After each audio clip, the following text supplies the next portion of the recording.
Thank you very much, Matthew and Luke and everyone at the RSA for inviting me back here to speak to you in what has got to be the most gorgeous of all the rooms that I get to speak in London, and it's always a treat. The last time I was here, last time I came and gave a speech, I gave a speech about open source politics, about how the internet and new forms of social media were changing politics and government. And many of the ideas that I raised in that speech, from using search technology to throw a spotlight on government spending, to using new open source IT in government, are now official Conservative Party policies, and some of them are now being implemented by the Mayor of London. Of course, since then, to put it mildly, quite a lot has changed, and the financial crisis has led to deep recession and a staggering deterioration in the public finances.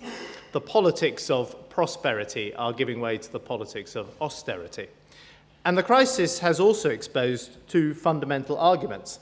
The first is on fiscal stimulus, and the question is, should we be trying to borrow our way out of debt? David Cameron and I have consistently argued, since this issue first arose in the autumn, that we should not.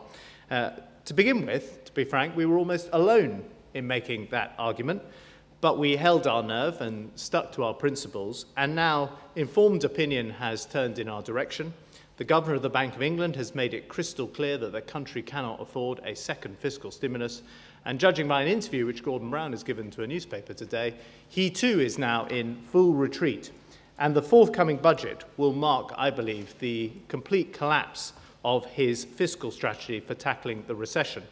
And it will vindicate the principle of fiscal responsibility that we Conservatives have stood by in good times and bad. Now we are winning, I would argue, the first big argument. We need to take the second big argument head on.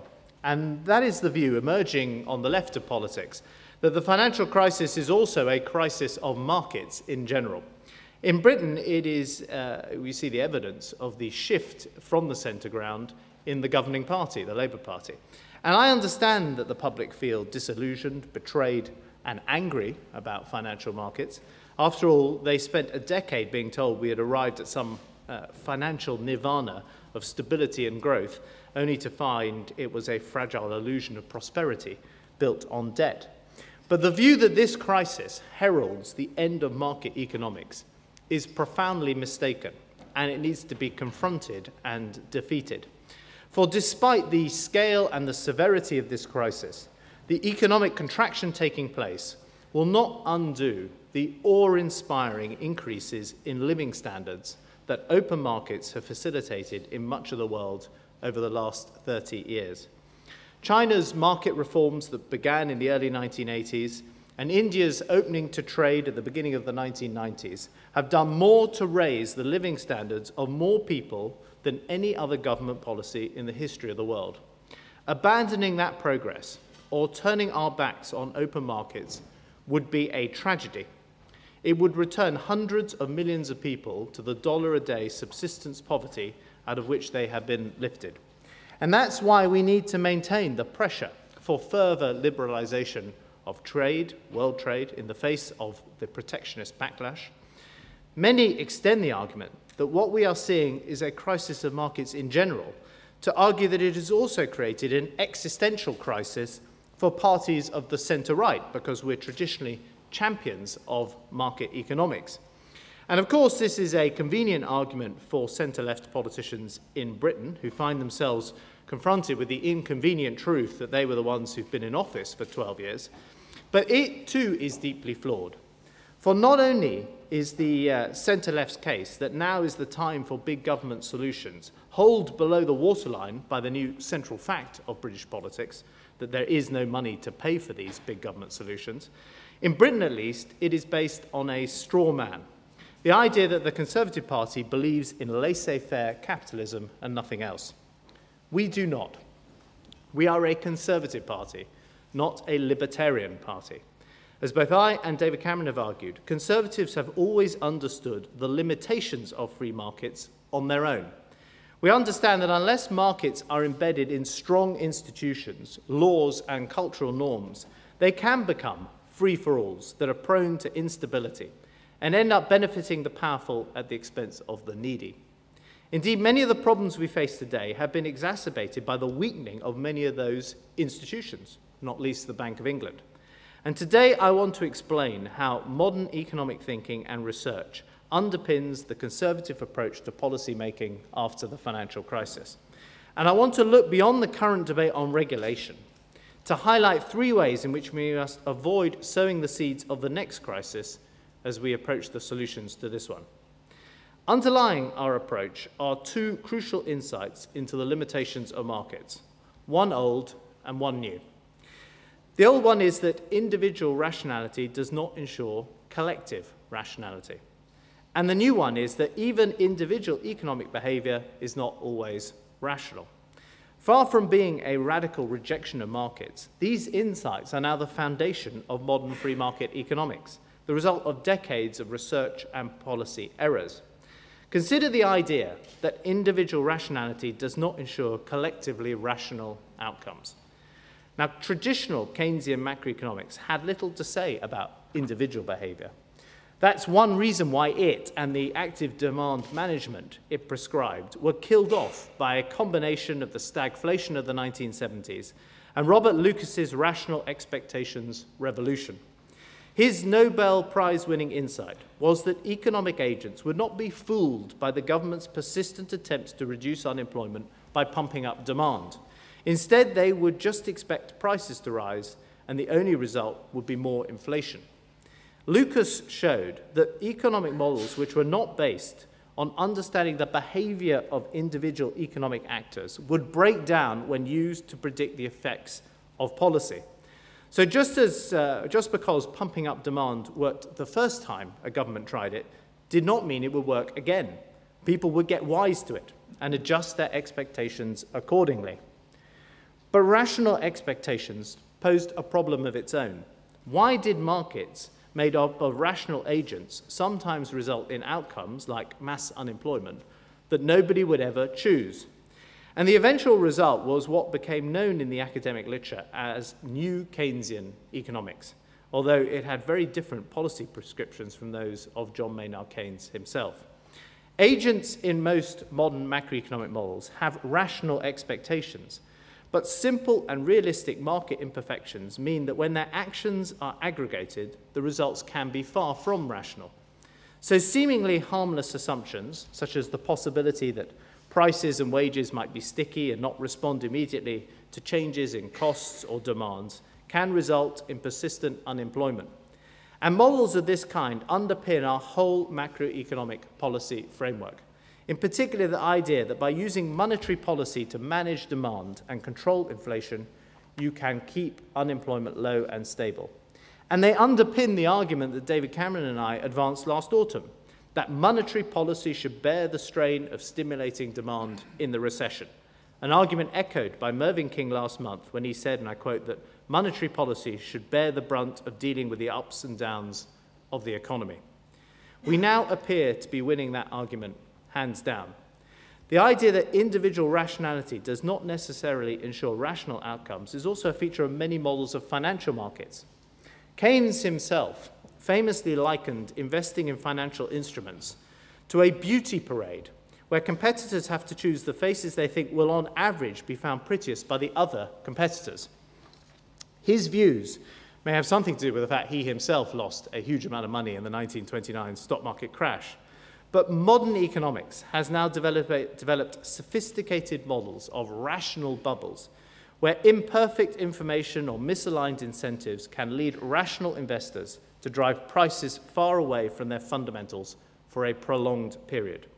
And the effects are magnified when they are combined with a second and much more recent development in modern economic thinking, the understanding that individuals themselves might not always act rationally.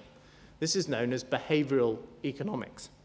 It challenges the assumption that the economy is built from the rational calculations of millions of members of a species whom Professor Richard Thaler has called Homo economicus.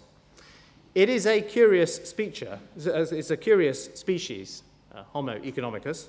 Homo economicus maximizes profit in every human encounter. Homo economicus never does anything for love or honor or pride or pig-headedness. To Homo economicus, everything has a value and nothing is priceless. In fact, you really wouldn't want to meet Homo economicus. But so much bad policy design has been based on the assumption that that is who we all really are. Let me take an example, the way the tax credit system currently operates. It was designed on the assumption that people would immediately inform revenue and customs of any changes in their weekly income. That was a rational assumption in the sense that if people didn't inform the authorities, they would either lose the benefits they were entitled to or be overpaid and face having money clawed back from them later. So why wouldn't people tell the authorities? And it must have seemed so plausible on a spreadsheet on the then Chancellor of the Exchequer's desk. But of course, as it turned out, people don't quite behave like components of a Treasury model. And it is a shocking truth that millions of our fellow citizens failed to do as they were told. And as a result, billions of pounds of taxpayers' money has been lost on overpayments, and hundreds of thousands of families are now being dragged into hardship as the payments are clawed back. This policy failure wasn't primarily due to administrative or IT errors, although they certainly amplified its effects. It happened because the policy was designed on the assumption that people always act rationally and in their best interest, an assumption that continues to be at the heart of so much government policy making today. Yet over the last decade, social scientists have challenged this worldview in many ways. Nobel Prize winners Amos Tversky and Daniel Kahneman, for example, have shown that the way in which a choice is presented can dramatically affect the decision-making process.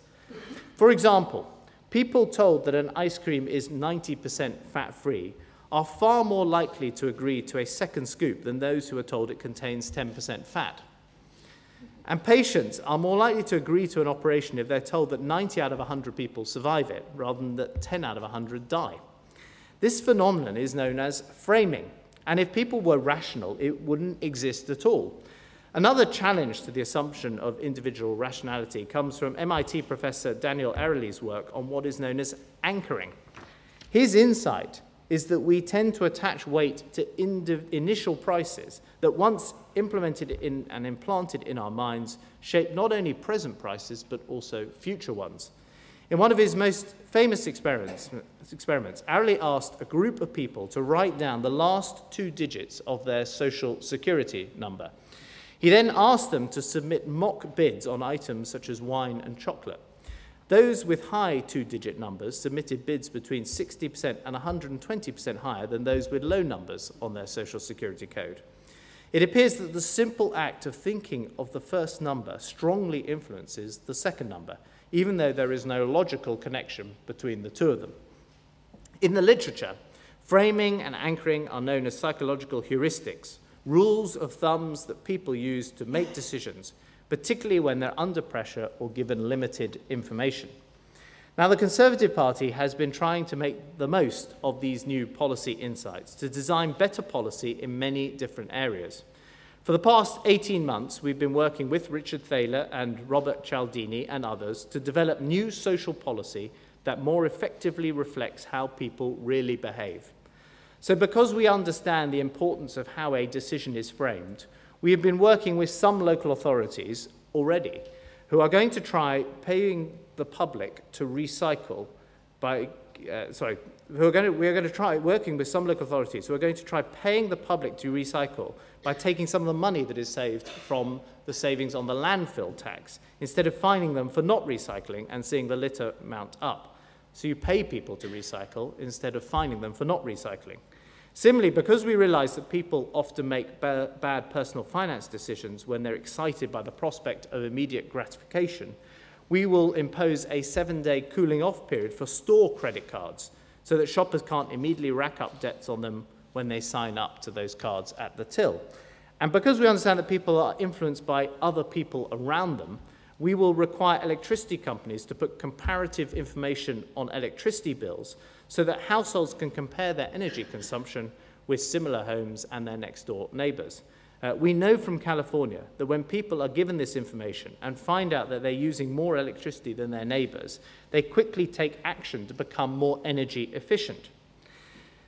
But it's now painfully clear that perhaps the most important impacts of these sorts of deviations from individually rational behavior have been in financial markets.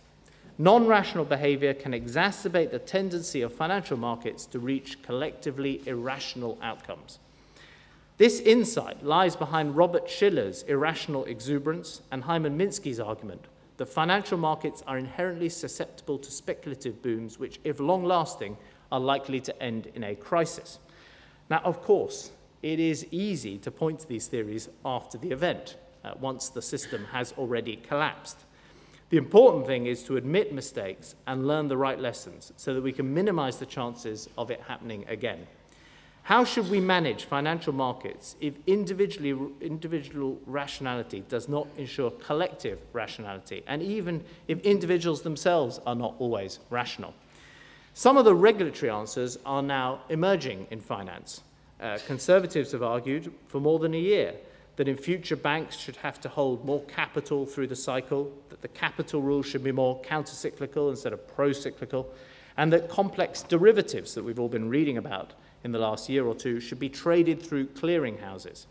And as we saw at the G20 summit, there is international agreement on the need to eliminate destabilizing remuneration and bonus policies that encourage short-term risk-taking at the expense of long-term results. All of these reforms would dampen the irrational exuberance of markets and limit the damage when bubbles burst. And I'm glad that they are now at the center of the debate. But today, I want to look beyond the current debate on regulation to highlight 3 ways in which we must avoid sowing the seeds of the next crisis in the solutions to this one. Because if our solutions are based on the same simplistic economics that got us into this mess, then they're likely to be only temporary sticking plasters. So we need solutions that are robust to market failure and irrational behavior by market participants. First, we need to understand the deep macroeconomic roots of bubbles and financial crises. Now, Gordon Brown claims that our economy was fundamentally sound when it was hit by a banking crisis that came out of the blue from America.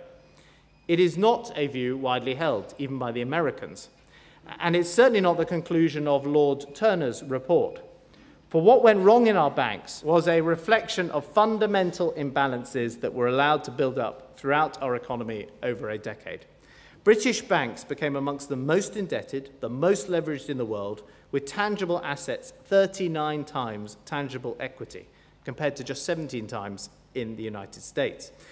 And as an economy, we weren't saving enough to fund this debt. So British borrowers, individuals, companies and government, sucked in hundreds of billions of pounds of loans from abroad. The result is that our economy was more dependent on debt than any other major economy in the world: personal debt, corporate debt, and government debt. In short, as a country, we were living beyond our means, and our banks borrowed money from China to lend to us so we could buy the goods that the Chinese produced.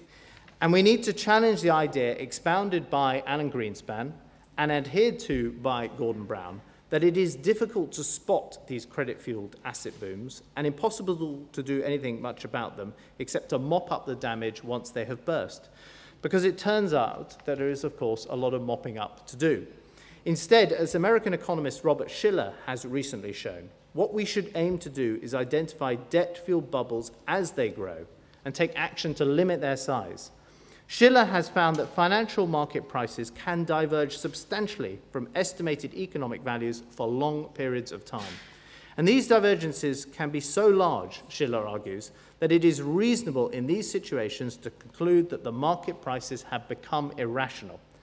And the question in the UK context is who can reach that reasonable conclusion?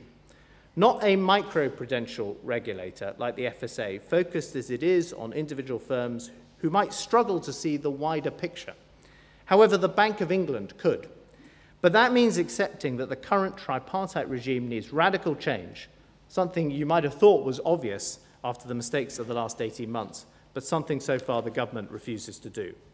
Conservatives do accept the need to change the existing regime. We propose giving the Bank of England a new responsibility to supervise the overall level of debt and credit growth in the economy as a whole. This is one way to spot rational or irrational debt-fueled bubbles before they burst and try to deflate them gently. And there may be a case for conventional monetary policy to be more responsive to asset prices too. As I've argued before, I don't think it's sensible to use interest rates to target asset prices directly. The danger is that you're using one tool to try and hit two targets and then you miss both. So you end up with more volatility in the real economy, not less. However, there is a considerable debate about whether the current CPI inflation target reflects the true cost of living faced by consumers, and whether the target should be broadened to include housing costs, which were included in the previous inflation target, RPIX. Now, Gordon Brown changed the inflation target in 2003, but in little noticed evidence to the House of Lords a few weeks ago, Mervyn King made it very clear that this made the Monetary Policies Committee's job more difficult. This is what Mervyn King said.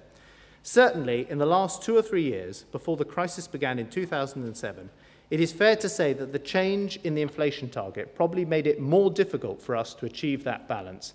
I think it would have been preferable had we stayed with an index in which house prices were still included. Now, the European statistical authorities are currently debating how housing can be added to the Consumer Price Index in a way that is consistent across the EU.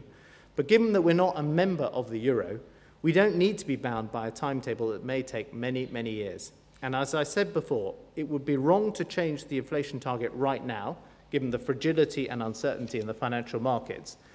But a change of government at a national level would provide a sensible opportunity to review with the Governor of the Bank of England what changes would be appropriate so that housing costs are properly reflected in the inflation target.